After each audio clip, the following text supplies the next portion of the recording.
Hello viewers, I'm SB and welcome back to Endless Legend. As we loaded in here, we got immediately attacked by the enemy, which I think is probably a pretty good thing. Now, just to go over strategy a little bit here, what we're aiming for is a war of depletion. I am not trying to defeat them in like one decisive battle or anything. We are fighting a war of attrition. We are going to bleed them out of units. So that requires, this is going to be the case usually when you go to war with a superior economic force, particularly if you are at war with them solo. That requires us to win battles as safely as we can. We're not about doing maximum damage to the enemy, we're about taking minimum damage ourselves here. How well has this been going so far? That's a good question. Pretty well. It looks like we've shaved about 10,000 military strength off of him while losing very, very little ourselves. We have to keep that up for a while, but 10,000 military strength represents at this point almost a quarter of his total force. He can't afford to make losses like this again. We just gotta keep that up. You know, no mistakes, ever, for a very long time. The good news is, our units are individually considerably better than his. So, if we can just keep fighting these battles intelligently, we can make that happen. So I like it. I like it when he attacks us in a situation like this. I would prefer to have a huge amount of fortification for such a battle, but, you know, what are you going to do? Beggars can't be choosers. That's not true. Beggars can be choosers. That statement doesn't have any basis in real life. So how do I want to do this? I probably do not want to have 3 units in the city and other guys all scattered off everywhere else. We probably want to make ourselves a nice ball of units here. So the units that they have that are going to go before me... What is the cliff status here? Okay, this guy can't run up to this space. I think this is not pathable, but that is pathable.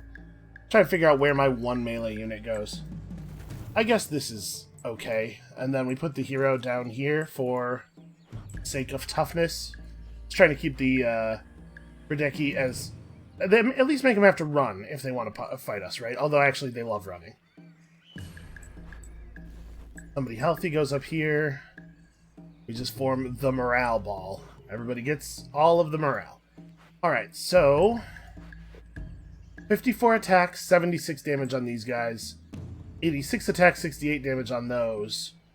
The Geomancer is less of a threat. The hero is a little bit more of a threat.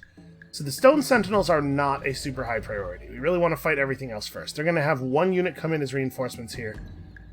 We probably will have to put that guy on pretty high priority, but fortunately he's very wounded. I like this. I like this read. Let's all attack their Bradeckis is the right play, I believe. Interesting that they didn't choose to attack the 1 exposed unit. I thought for sure that he was going to be getting it.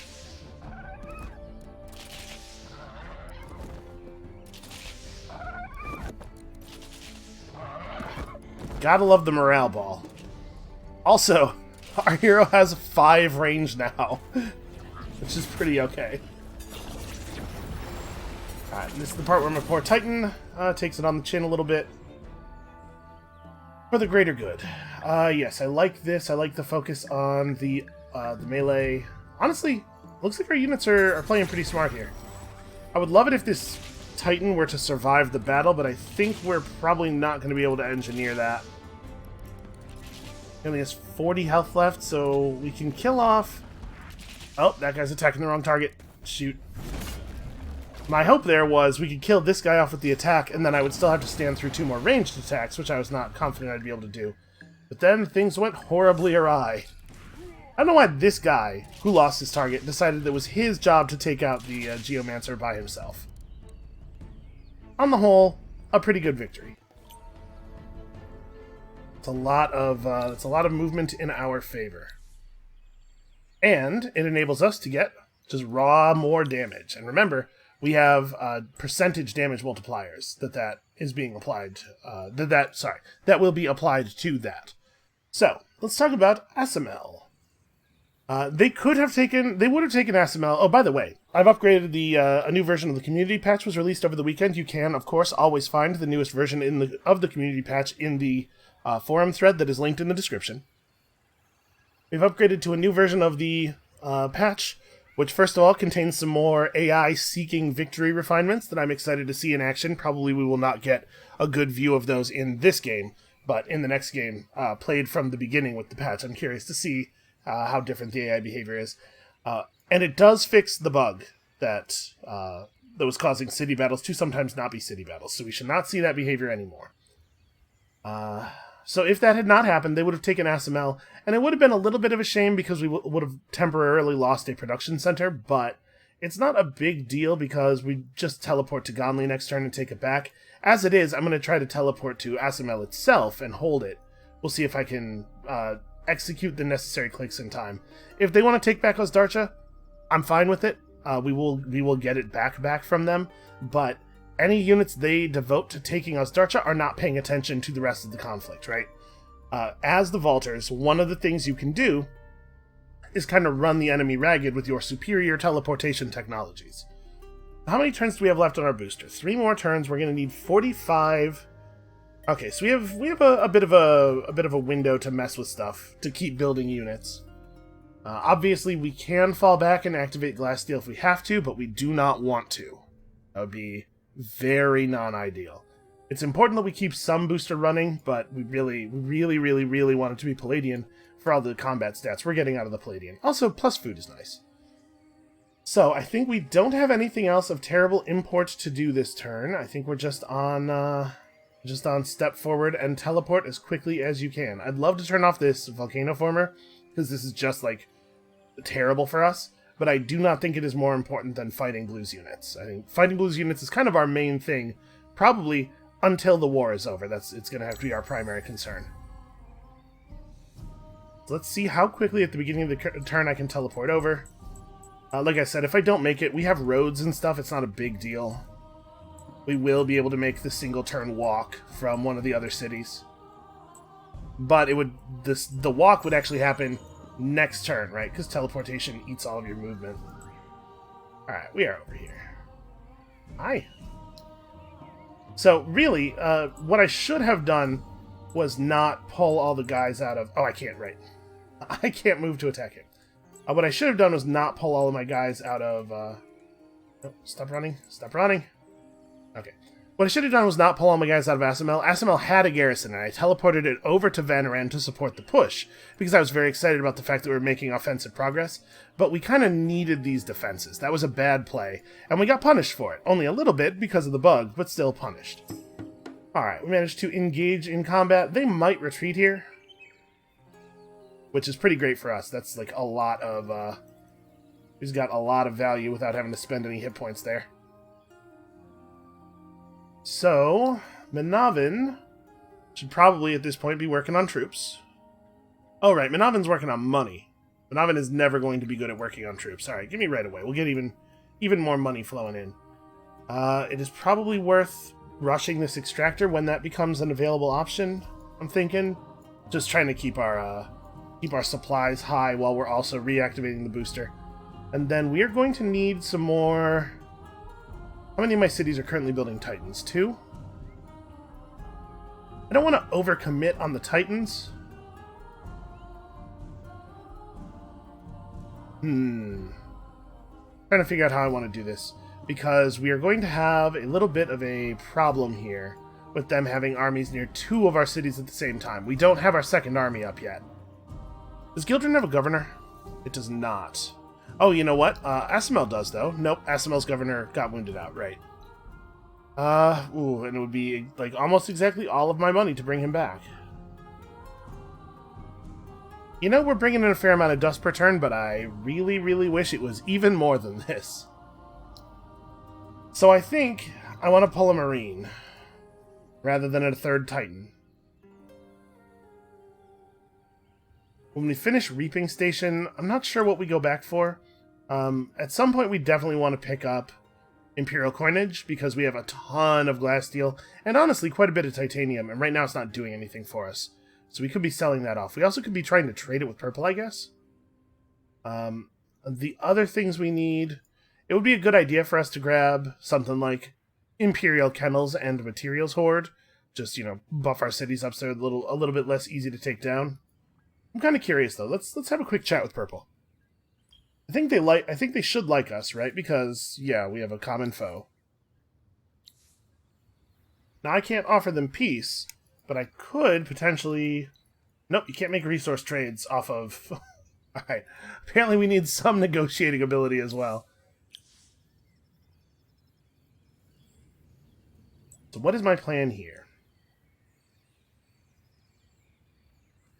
What I really want to do is split this army in half, I think. Send a couple of Marines out to finish chasing these guys down. I'm wondering, actually, if the one Marine might be enough, now that these guys are so wounded. Maybe we do just teleport the hero up to Gildren right away. And have this archer commit to chasing them, because if I get them near the city, that might be good enough. 116 health.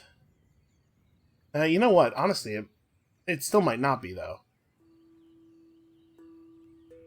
I guess the Marine can do the damage that needs doing while hiding behind the militia. Yeah, that's probably fine, actually.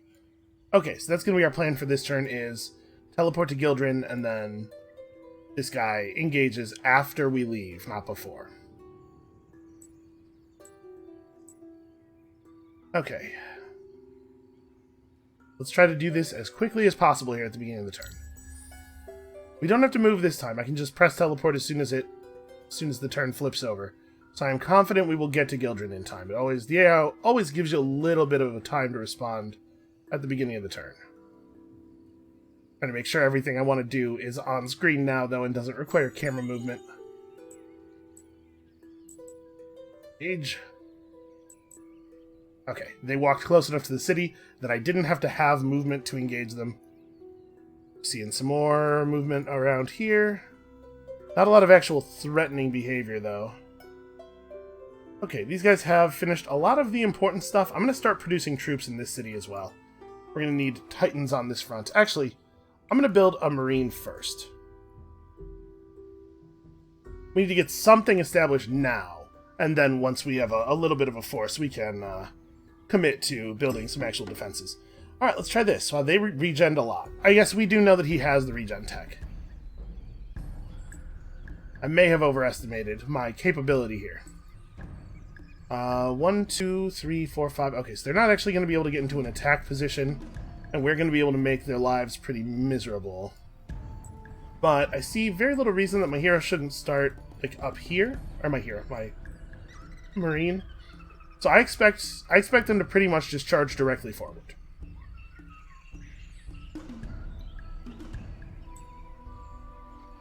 So I think, you know what, the city spot we're standing in now should be sufficient.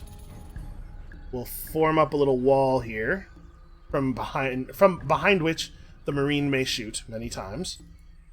Maybe I just want to stand where I am for the morale. Although actually, maybe I want to move forward a little bit because we can get a lot of morale. Yeah, neither one of these two can actually get into a threatening position. Yeah, let's move forward. Take advantage of the morale from the militia as well.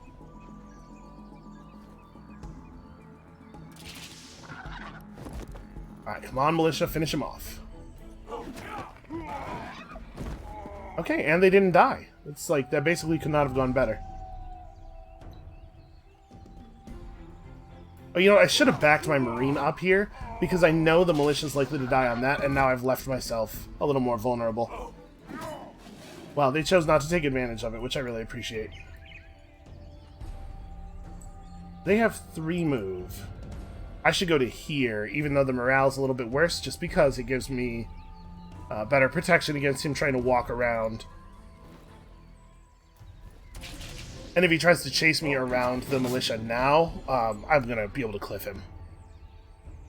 Although it looks like he has no interest in doing that. He's just going to stand still and watch. Watch the incoming arrows. Alright, well done, everybody. You need to be standing on a city tile so that you can teleport at a moment's notice, but beyond that, I don't really have a plan for you. And this is going to be a retreat.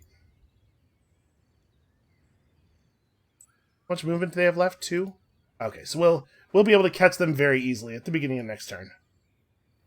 Alright, we're doing a really good job of weakening his army, and he has not attempted to take Osdarcha back yet, which I'm a little surprised by. We've got a pretty good shift now into a wartime economy. Do I want to rush this? The other thing I could do is use this dust toward a hero, right? We're only one turn up. 335, really? Huh, almost none of it's from trade. What did I do that gained me so much dust recently? We've been happy. I mean, I guess I know that the values that you're shown on the turn when you load back into the game are not always actually correct. It takes an end of turn cycle to recalculate things. I guess I must have just not been paying attention when it flipped over. Okay, so I wasn't trying to build troops on Osdarcha because I didn't want to commit resources to something that wasn't actually going to finish, but if they're not going to try to take it back... And maybe I still want to just leave it on this. Because remember, while it's unhappy, we're taking a very serious industry penalty, which is why I put everybody on dust, because dust and science are not affected by the approval level of your city. They're only affected by the approval level of the overall empire. Yeah, I guess we're cool to just go on. And this kind of thing, building an army across 5 cities at once, is way more viable for Vaulters with the teleportation than it is for other factions. So, out of curiosity, how's he feeling about his military now? His military strength has increased tremendously since the last time we looked at this graph. And in fact, the fall from just over 50 to just over 40 that we saw at the beginning of the episode isn't even here. The graph has been dynamically rewritten. They developed time travel. They went back in time and they fixed it. Like I said, you know, the values for the current turn on the graph are also not accurate on the turn after the turn after you load the game. So do I want to use my money to rush this? I think I do. I think that other Palladian extractor getting up right now is worth a lot to us. One turn away from being able to start building Titan Bone extractors. I'm very excited about having Titan Bones. And we don't see any other forces. I do want to try to build some more watchtowers along the border. It would make things a little bit safer for us. But obviously that would require us to not need to focus exclusively on building units. It's going to be a minute before we're at that place. Alright, just founding a golem camp over there. Just want to grab these guys before they have a chance to go anywhere. Then we need to get down south and manage the troops down there. We have that Titan in Asamel finished, so we probably ought to merge these two up. And then we have teleportation if we see them emerge anywhere. It looks like they're not really going for anything. I'm a little worried that they're going to try to be sneaky and attack us as soon as I move an army into view, as soon as I commit to the combat. Yeah, we should definitely just reboost. Our cities could use the food. It is the holy resource even when it's not boosted, but without the booster actively running, we don't have teleportation. So, and also we could use the food, like I said. Food is good. You can probably afford to go back to building Marines for a minute here. We are going to end up with at least a second army, maybe even more army than that. Go ahead and fight this manually just to make sure nothing untoward happens. 1, 2, 3, 4, 5, huh? It looks like this poor fellow is not going to be able to actually hurt us.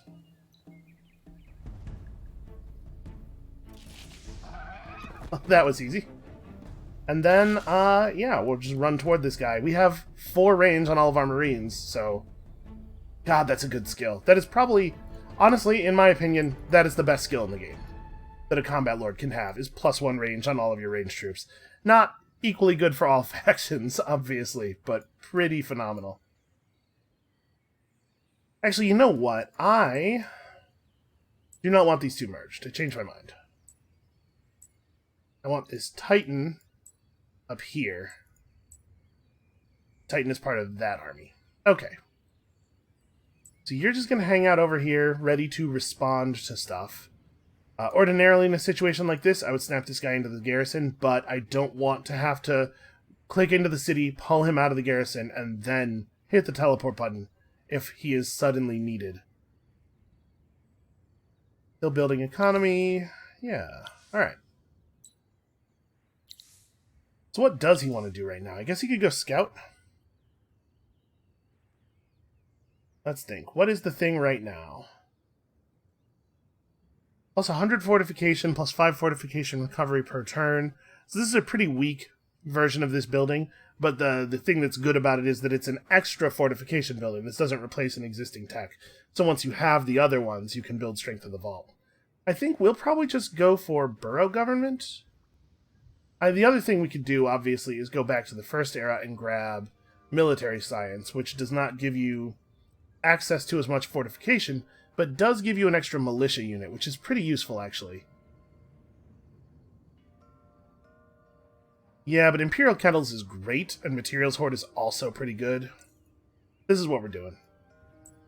To make our backfield a little bit more solid, so we don't have to spend as much time teleporting back and forth. And then I guess you're on scouting duty? Like, I don't want you to actually walk so far away from the city that you wouldn't be able to get back to it to teleport, but... Oof, they have an 8-unit garrison in their golem camp. Well, of course they do. I guess I'll just go back over here, then. Yeah, that's a problem.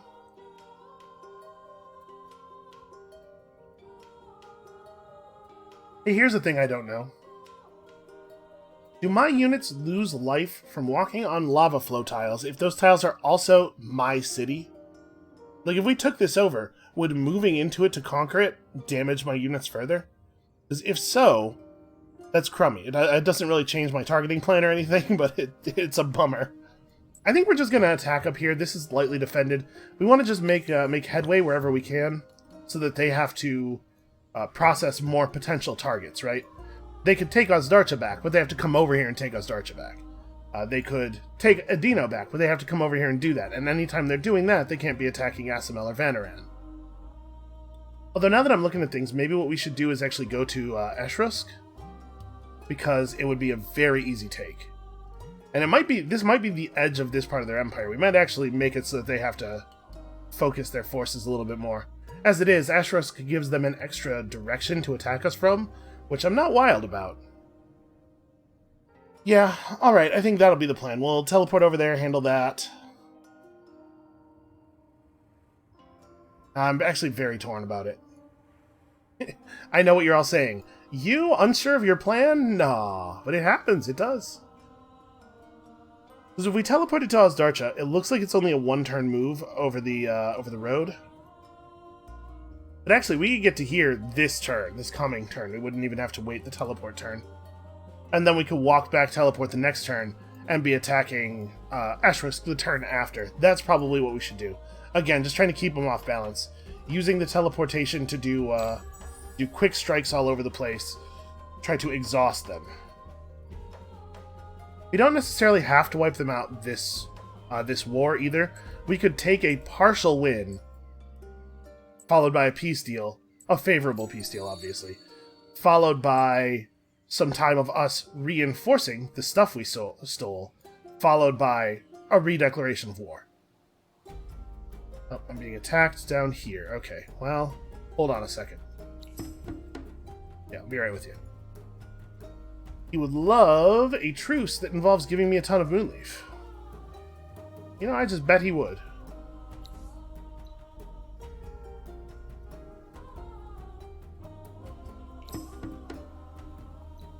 This should be pretty easy. Alright, the retreating. I'm still kind of bummed out. Like, I think this is new, right? I'm not sure if it's a community patch thing or if it's just a change with Inferno. But the army near the city being the thing that fights instead of the city being the thing that fights when you explicitly attack the city. Because it means that if you have one unit within 10 tiles of the city, you can just run away twice and make your city invulnerable for 2 turns. Is a little bit of a shame. Well, invulnerable for 2 turns against a single attacking army. Let us... Yeah, I guess let's process this. Also, at the very least, in a situation where you do that, every unit in the city needs to lose health, right? Because as it is, he retreated and prevented me from being able to attack. He just made me not have an action point this turn at a cost of nothing. I don't really think we want to be built up around the side like this. I guess, with the city tiles not being part of the battlefield, this has created a weird thing for them to have to run around, and they have to run around it into lava. So yeah, maybe this is fine, actually. Now, some of these guys are definitely able to access my my guys over here. But again, they have to do it into lava at least. They do have a range slayer. So it's 64 damage plus 40%. But, I mean, I only have 2 melee units right now. This is part of why I would really like this army to have 1 or maybe even 2 additional titans. To lower the yield of ranged troops, but give us a little bit more wall. We're working on it, right? We're building them. Yeah, I think this is maybe correct. Not super good to put the squishy units up front. This is fine. This is fine. So unfortunately, the vast majority of them move before we do. The good news here, I guess, is that there's only so many spots for them to run around. And they're going to be able to run around both sides, though. Alright, who do I care about most? Who needs to die the most? The boasts are the most dangerous of the enemies. Fortunately, none of them are at full health. You know what? That being the case, I think that our targeting here is actually fine, except there's absolutely no reason for you to care about that guy. There may not be a good reason for you to move at all, frankly. I'm a little worried about us having him run onto the lava. Who do I think is going to end up around this side? I'm going to target that guy. I think he's going to run this way. Nope, never mind.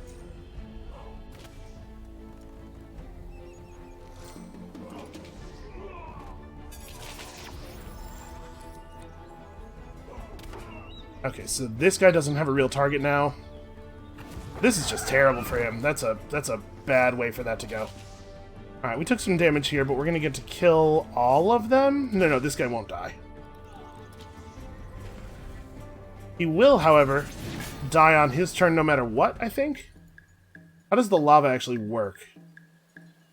I think they take damage at the end of their turn? So he probably will survive for now.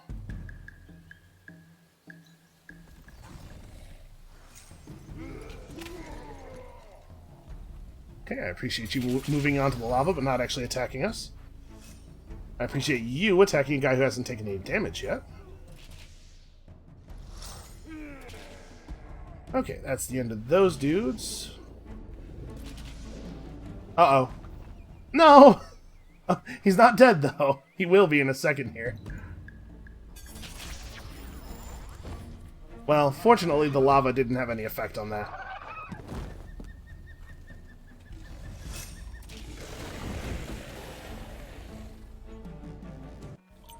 Okay. Pretty good. A little bit more damage than I would have liked there. But see, this is a pretty non-ideal situation, right?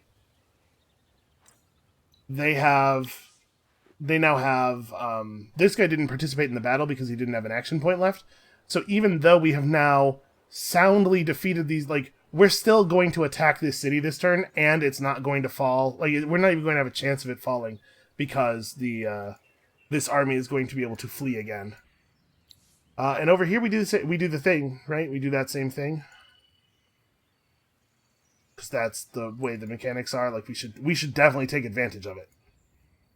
And now we should think about this offer of peace. He is exhausted, which makes me not want to take peace. He has his... Oh, he has a new level of centaur that are definitely more dangerous. His hero is quite good, too.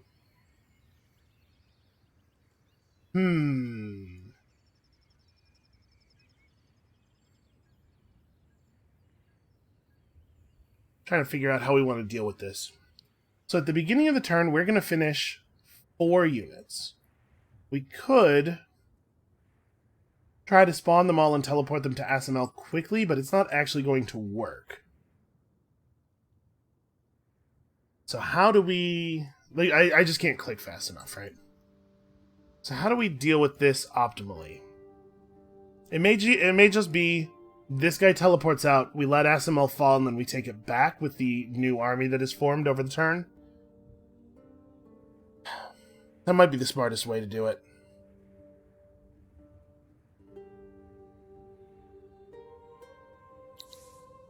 Out of curiosity, if we go for a counter proposal, could I talk him, like if I didn't take the Hyperium or the... Oh man, Moonleaf's pretty good though.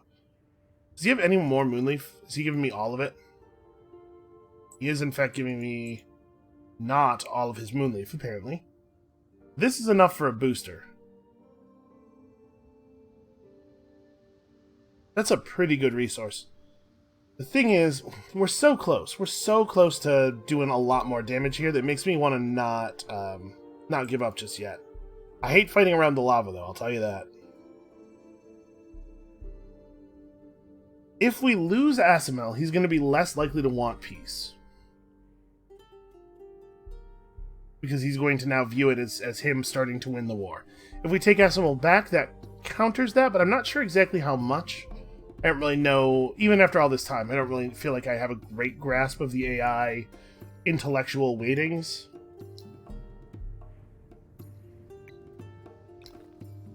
Out of curiosity here, we are looking at 939 for a buyout on these. Honestly, it's not that bad, considering how much dust we're making per turn. Where was the other one? We had two... Yeah, okay, here we go. Gonley, we have another source of Titan Bones, and I really actually do prioritize that pretty highly. Titan Bones are a pretty good... We don't have any sitting around, so it's going to take a while before we'd be able to use them. But they're a pretty good luxury.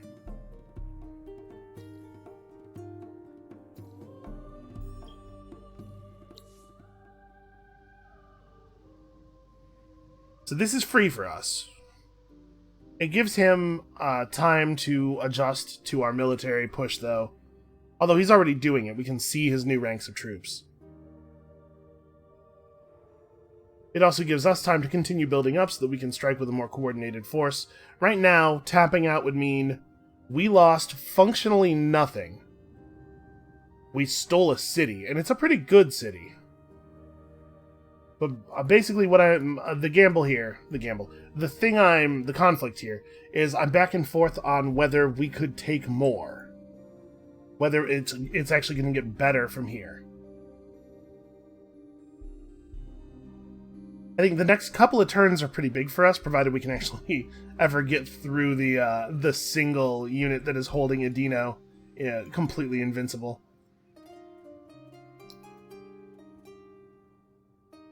It's 86, so we're not going to be able to do that.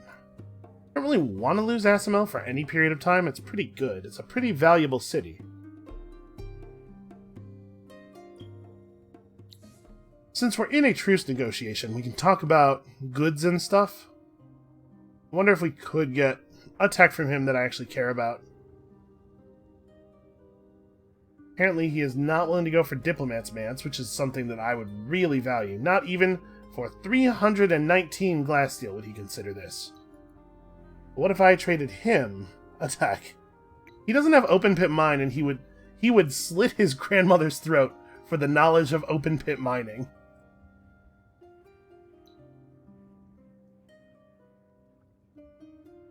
I mean, we can make some stuff happen here, right? We can get some serious value. He'll just give me Gimail. Is Gimail the one I'm sieging right now? It's not. It's that one. That one doesn't really have like a lot of good stuff in it. It's interesting that not all of the cities appear on this thing. Masan, Ashrusk, and Gimail are the only ones that do. It's like, why is Rothald not tradable? Why is this city not tradable? I presume you can't trade your capital away, and that's why one of these regions isn't on the table. What about all the others? Also, he might have less stuff than I thought. I had assumed that this was like the front wall of his country, but this is actually a neutral water region. How many regions does he have? 9. Okay, yeah, he has a ton of stuff. It's just all back over here, I guess.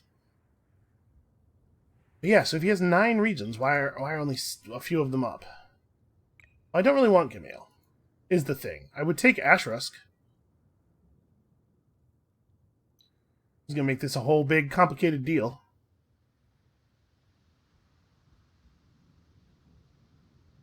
Interesting that he doesn't seem to care much for bread and circuses. Don't really want boarding vessels. Honestly, sewer system at this point in the game is a thinker. That's not bad. I give him 2 early techs. He gives me 2 early techs. Also, I get a Moonleaf booster and a city out of it.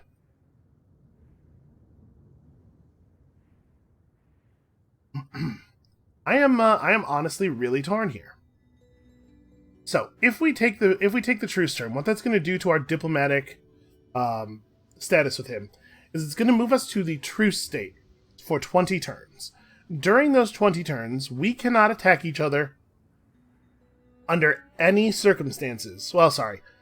Under the circumstances where you can normally attack each other during Cold War. I believe I could still attack his stuff if he were to get black spotted, and the same, obviously vice versa. It is possible to go back from truce to war, but the war declaration is more expensive.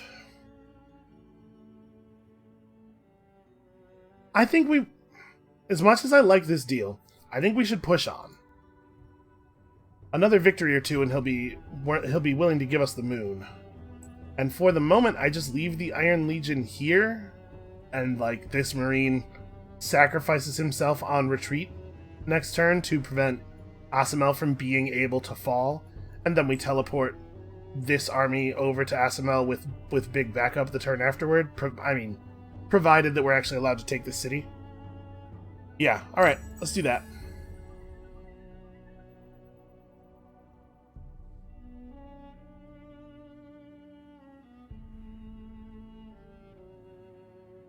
About to be Dust Eclipse time. So Dust Eclipse allows us to teleport our units directly to armies that have heroes. I don't remember what the Dust Eclipse does for him. So here I retreat my unit, and now he's lost his action point and he doesn't get to attack the city, despite the fact that he did effectively nothing. It feels a little silly is all. And we attack again. Presumably he does the same thing to me. He's gonna make us fight the one unit by itself, probably. Well, it should definitely not be the case that the injured units are in the front. Oh, he is actually bringing his other stuff in. Alright, well, I'm going to order everybody to hold position this turn, because I do not want anyone moving forward toward the lava.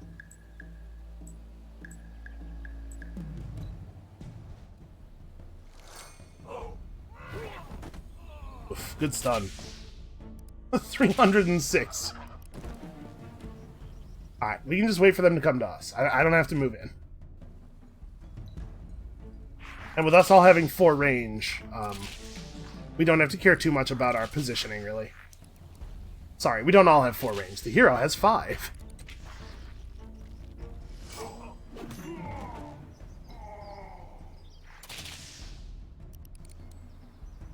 Okay. So that is my region. I kind of want to step forward and test the fire, test whether city tiles burn us, but also I can't really afford to lose any health right now, so I'm going to actually run back to Gildren and teleport from there. And we were going to teleport back and just take Ashrusk. And we might still be able to do that with the secondary army, but I'm going to teleport the main army to Asamel.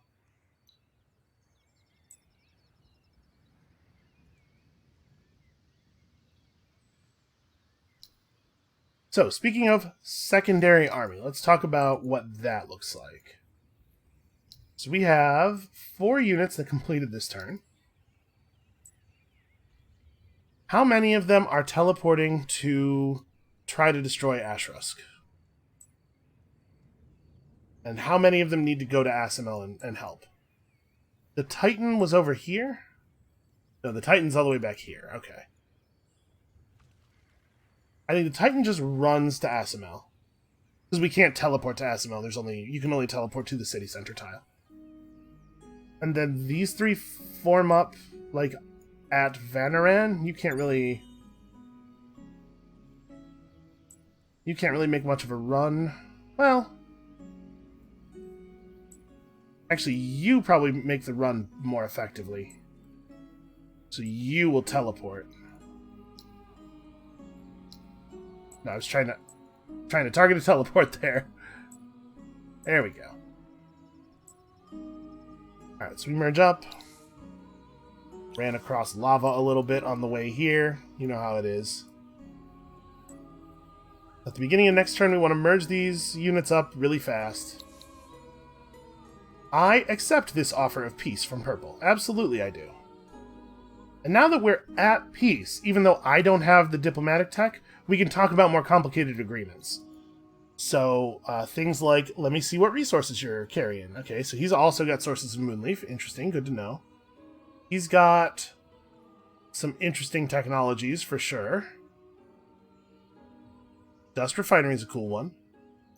But what I'm most interested in from him is a map exchange. Oh, interesting. So this is one of the things that's new with the update to the community patch, is now they will not just take text from you willy-nilly. They consider some text to actually be negative value. They do not want you to do that thing that I do when we get a diplomatic victory, where you just hand them 10,000 technologies. So he loves Open Pit Mine. He thinks Open Pit Mine is a more valuable technology than Rare Metal Foundry. Look at this, in a straight up... That's wild, man. Okay, hold on. I still want this map exchange. That looks fair to me. Yeah, I'll take that, man. Okay, so Purple's maps. Purple's maps have filled us in on some things that are happening. Blue is all up in their continent, as well as controlling the only fortresses that we see anywhere on the map. We have a better idea of the shape of Blue's country now. I should try to make sure that we're not going to totally screw ourselves on Empire plans. Like right now, we got to remember that our Empire plan this time around is going to be more expensive than it was last time due to us having some extra cities. You know, they just fell off the back of a truck. So we have to be a little bit careful about that.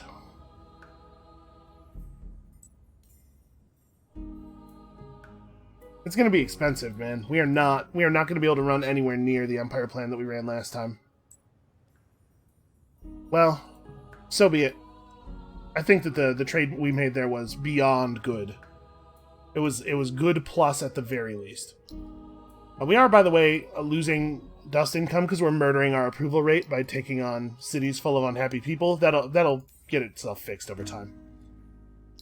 Dino does not have its Palladian extractor up. That is priority number 1. So how much further do we want to push this war? If I offer peace, rather than waiting for him to offer peace again, we're talking about probably completely murdering our Empire plan. He's no longer counted as exhausted, which is interesting. He's still very positive on the truce. Like, very positive on the truce. He has some good technology. But I think we can do more damage. So what we have now is a concern about, like, dealing with this army. And actually, let's pop back into the graph one more time, just kind of curious. Okay, so he's still showing us having 1 billion military strength. Yeah, this sharp rise is a little bit unfortunate. That's going to happen a lot of the time. If you are going to war with an enemy AI, and they were not in full-on war mode, shortly after you declare on them, they will go into full-on war mode, and you'll see their military score shoot up as they retrofit all of their existing troops and stuff.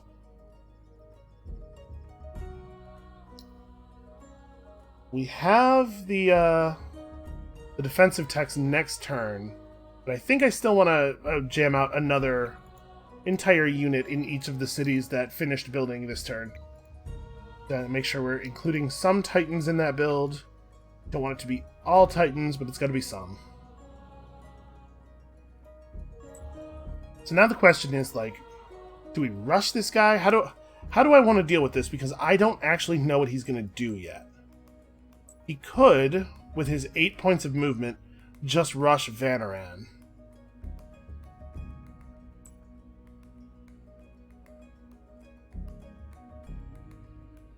Also, how many of my units do you think it takes to actually take out Ashrusk? Because it'd be neat to take it, right? There's some Quicksilver there. What is their minor faction there? Sisters? Oh, what did we get from our new city? A couple of destroyed Eyeless One villages. So Eyeless Ones are +5 approval per village. Actually pretty good. Oh, also there's 2 dye extractors here. Or 2 dye deposits, rather. No extractors, because he never bothered to get open pit mine. And in Ozdarcha we gained Hernas, which are not useful to us. Okay. This army is our current priority. What I'm going to do is try to rush the reinforcements into their respective armies, and then I'm going to have Petrov Judit like run down the road over here, I think. We'll try to intercept him. I think he's going to go to Vanaran rather than re-attacking Asimel. That's my guess. Now, if we just mash process your standing orders, our units won't actually merge into their new armies.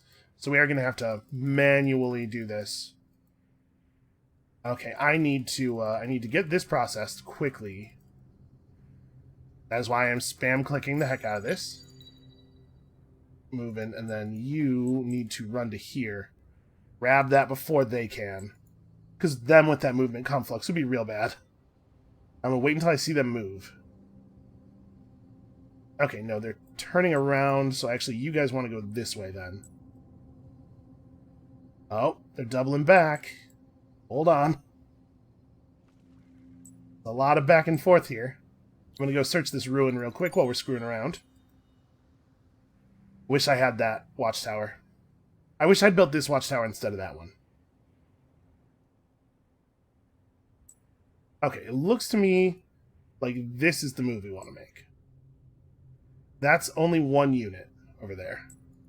So he's got a loose hero running around.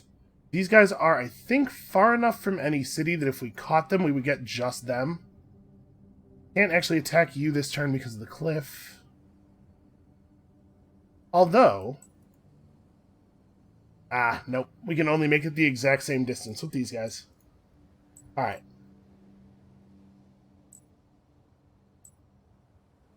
Let's see if we can catch them. And I got 135 dust out of that ruin. We've also got Dust Orchid, Hydromiel, and 2 sources of Pixie Blood. Unfortunately, Pixie Blood is the worst luxury. And 2 sources of Mithrite. And now that we can properly see stuff, so he's got some Dust Orchid here. Dust Orchid is a great, great resource. I would very much like his extractors. So if we were to take his army, I bet we could get a really favorable deal. Also, we probably ought to... I know that it's tempting to go to Rare Metal Foundry right away, but we're not going to want to switch over our army equipment right now anyway. The difference between Tier 1 Hyperium and Mithrite and Tier 1 Adamantian and Palladian is actually quite small. It's only about, like, 4 points of stats. So... I'm not going to bother to do this, which means this is not really a crucial thing. I think what we want is Signal Corps and Brigade system first. Allow us to make our armies a little bit bigger. In some situations, I would recommend taking Brigade system first because it is free points of stats, but I would not say that that is the right thing to do in this situation because plus 20% on our low defense is not, it's still not going to be a great number. Whereas out of them, like... You know, honestly, their standing defense isn't that much better than mine. Do I really have 102 defense just standing on these Marines? I guess Petrov Judit has defense boost too. Wild, though. I will say, now that we are in the new era, we can move up to Dust Gear in some of these slots, which is definitely worth doing. I think we're going to hold on to the Iron Helmet, because I really like that attack boost. Yeah. We'll hold on to the Iron Helmet, because the Iron Helmet is 18 health, and this is... that's not the right thing. This is 28 health, so we're losing 10 health and 10% defense for 8%. Man, maybe that's not necessary. We're pretty good at attacking. Yeah, you know what? Let's go to the Dust Helms. And also... Huh. Oh, you know what? This item's different because it's part of the music pack that I bought. I was like, hey, there's stuff I don't recognize here. They just it changes the art of some of the items, I guess. The army health boost thing becomes a drum. That's cool. I actually like that. So yeah, we definitely want army health boost. The question is, do we want to also take personal improved life? I think we're actually getting a lot of mileage out of our army initiative boost. We can try to verify that. So like these guys, we get to go before them. They have 51 initiative. To our 77. And we're nowhere near going before their cavalry with their 116. So exactly how much initiative are we getting from this? +4 plus 10%. So actually, taking off the initiative boost trinket would not change our combat order at all. Because it won't drop us low enough to go after their stone sentinels. So in that case, yeah, I could just grab, like, improved life for the hero. And then we need to update the Marine and Titan designs to use dust armor. And ideally, we would have personal improved life trinkets on everybody as well. These retrofits are going to be a little bit rough, though. Oh, we gotta upgrade the Titan.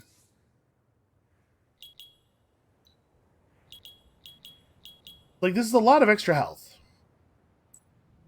But it's also a very expensive retrofit. Actually, we almost have that much right now. If I retrofit these guys right now, I won't be able to retrofit these ones. That's a lot of extra health. Yeah, we should probably do that. Can I sell? I can't sell anything because I don't have any... I don't have access to the resource part of the market. I guess we just wait and mash the button at the beginning of the next turn. There's no reason that it needs to be done right now anyway. So if I attack you right here, neither one of us gets any city buildings. It's just their 8 units and 2 heroes against my 9 units and 1 hero.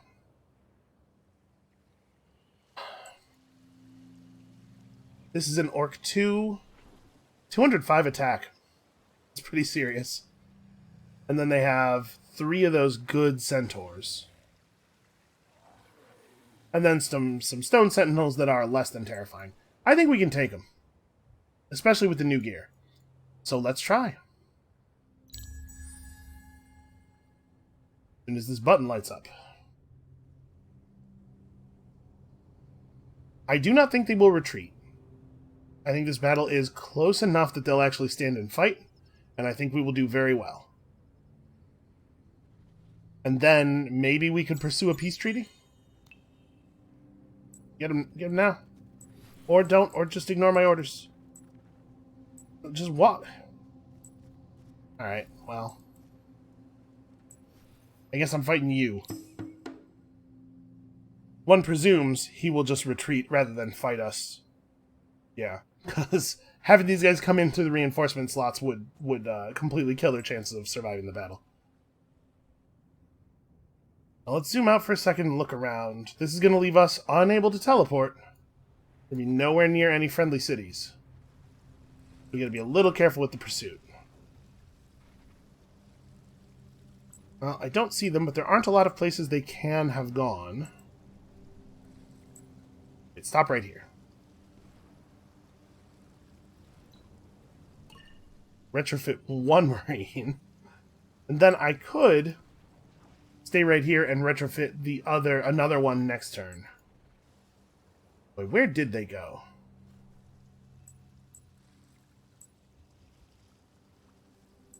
This guy's stats are unimpressive. Okay. I'm going to pull 1 Marine out of this stack. We're going to start the turn by attacking one-on-one here. We'll get to see how many things they're able to bring as reinforcements.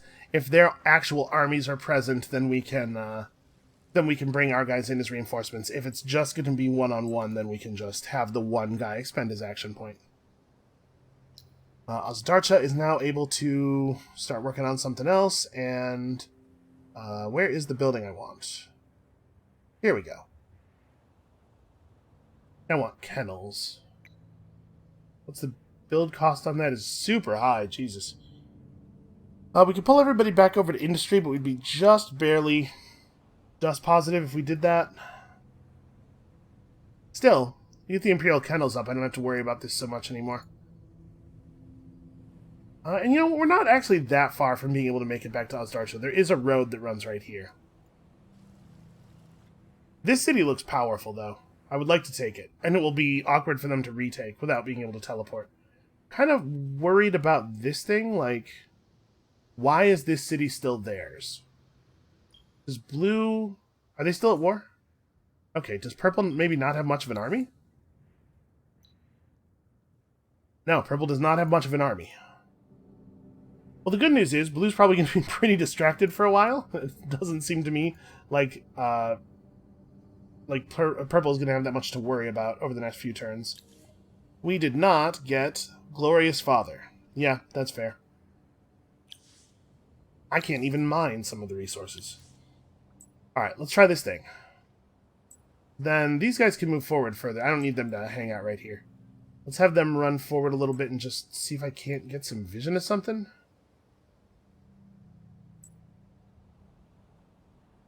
Ah, I see what they're running for. The safety of this garrison over here. So if I ran up and attacked, they would have 5 additional units.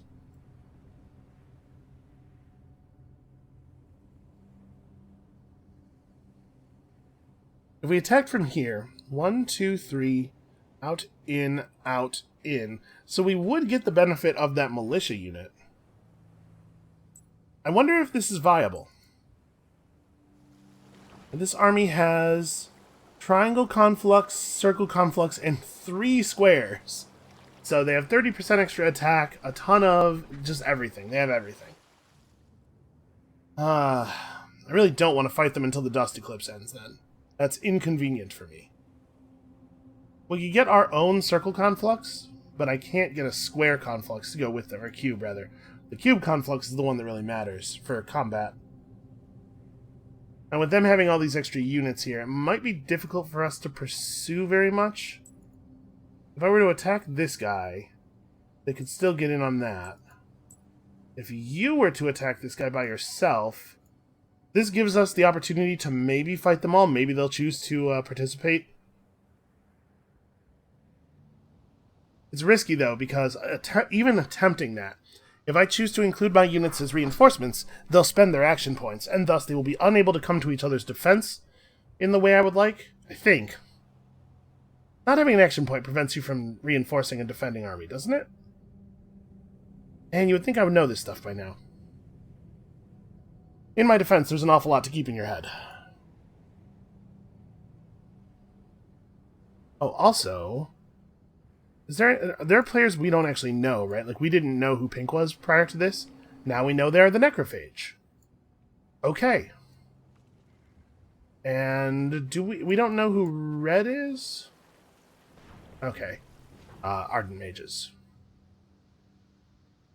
It looks like Red is having a tough time. Necrophage is rolling over him, as Necrophages do. Unfortunately, we're not really in a position to do anything about that. It's heartening to see that there's land over here. Like, purple could keep expanding. Purple could keep getting stronger as long as we prevent blue from killing them. And I think that is strongly in our best interest. Alright, let's try something here. Do I want to redistribute our forces a little bit? Because I am worried about this. I am worried about the conflux that's making this fight harder than I was prepared for it to be. They did a better job of taking advantage of that. I'm going to have these guys plan to fall back.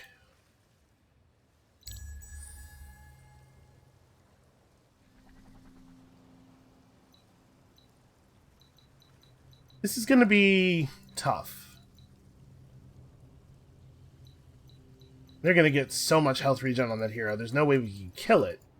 But we can probably force it to retreat. Now, you know what? I'm going to do this first. Let's just engage that. Part of the value of that is that it locks up all of those military units and gives me time to look around and think about other stuff. First of all, what I want to do is make sure we're keeping an eye on any approaching blue reinforcements. Looks like there aren't any. I don't think they're going to come in on this. Let's see, we finished a Marine here. We probably ought to get working on... Is it a Titan now? See, we have another Marine building there, another Marine building there. They do have actually a huge army just outside Asimel. Not currently attacking. Alright, let's do it like this, just in case. They did choose to go to battle. Interesting. I wonder if they're going to bring in their full force. So we have a pretty big advantage here. We get to start up on this cliff, and we actually have the range to make this work. No, we don't. He is not in her army. He does not get that range bonus. Okay, they want to actually do this. Unfortunately, we don't get to control the order in which our troops enter the battlefield, and that is going to be a huge problem here. Because it's going to be a lot of cavalry against my archers coming in before my Titan. It's just, that should not happen. Your archers should not come in before your Titan. Your melee troops should show up first.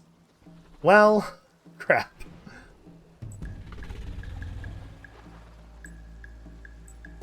They have enough move that... Okay, they're just going to get to kill us on our reinforcement pads. Yeah, we'll never get to move or anything. Well, fortunately we have lots and lots of damage. We're just going to have to kill them all on counterattacks. Weird. Weird that he would attack the one who hadn't attacked yet.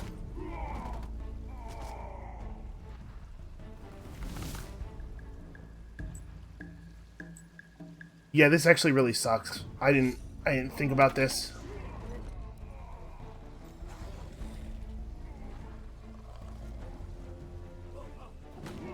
Well, we burned through some of their cavalry.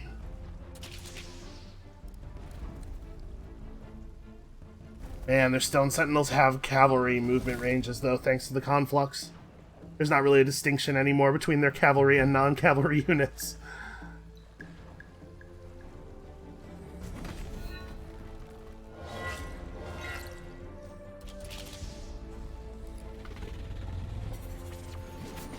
Oof.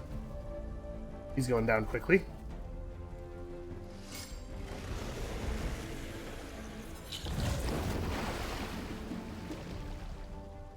Yeah, this is very costly. And while ordinarily us losing that initiative would not have mattered, the fact that we lost initiative at the same time that they gained 30% initiative from their conflux means that now their guys are going before me. Oh, that guy was buffed with Hecatomb from the caster, so he exploded and killed all of my units. This is bad.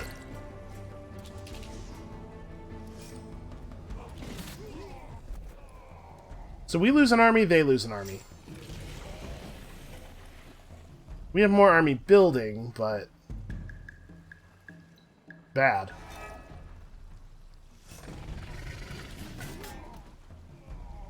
Really? You guys couldn't even get that kill?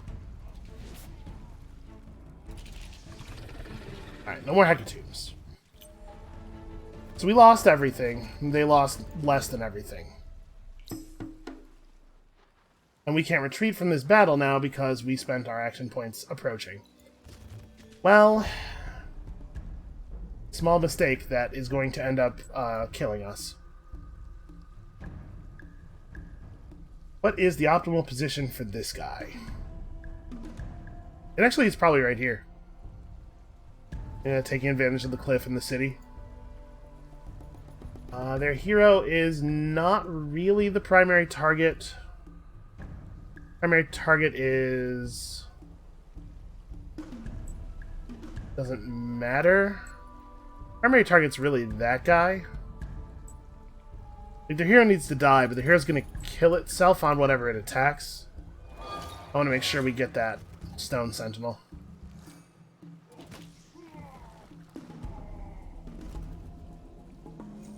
Never mind, it was able to get close enough because confluxes.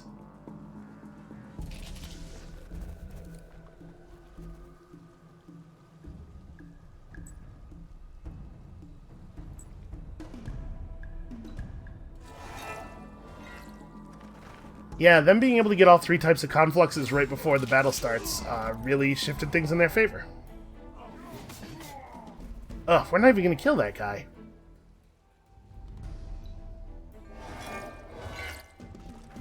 Well, this is pretty bad.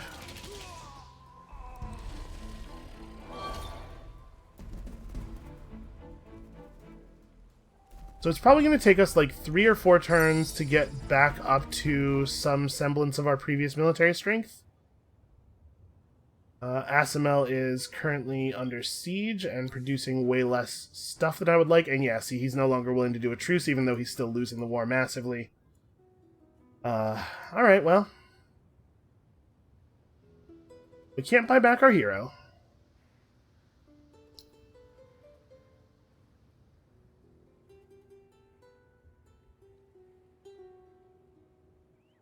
I'm not 100% clear on why. He must not have his action point, or he would have attacked here. Alright, so what we have to do now is make this truce happen no matter what.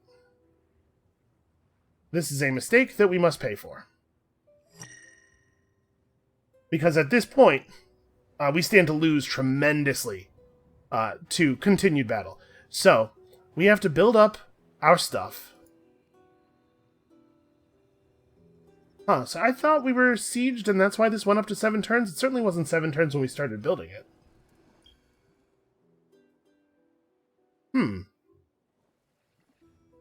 Well, whatever. I mean, we got to rebuild our army over the next few turns. Fortunately, we come out of that war up 2 cities. They're not. This one's not a great city. Ostarcha's fine. This one's not a great city. It's pretty underdeveloped. But we've done some good stuff. We put some pressure on him. We made a friend by going to war, and that's good. Look at all the Hyperium over here. And the myth. Wow, this guy's territory is super valuable. Alright, yeah, we're gonna have to figure this out from here.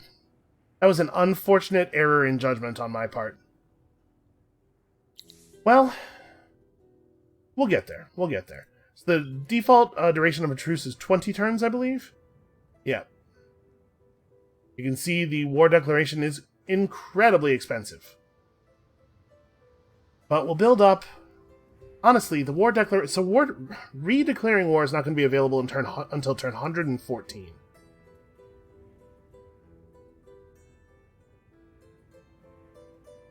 We're going to have to make some more influence than this because we cannot wait that long. The game's going to be over by then. As far as victory conditions go, we're not really in position to win in any way, to be perfectly honest with you. I guess a science victory is something we're not, like, super far off of. Unfortunately, we have no sources of Hyperium. We have a couple of Mithrite, but no Hyperium. We could try to trade with our blood brother here. But it's going to be tricky for us to get the research buildings necessary to get a science victory going without any of the resource that makes that thing happen. So we might... If we're going to go for a science victory, we need to stop all this war stuff now and refocus. Or we could try to focus on getting the rest of our military techs and then enough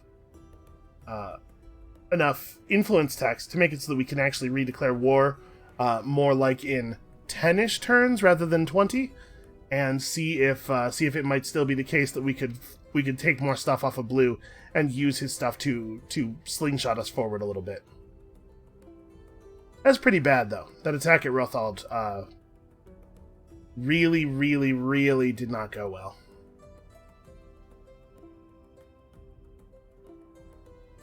Yeah, alright, well, we'll have to live with it.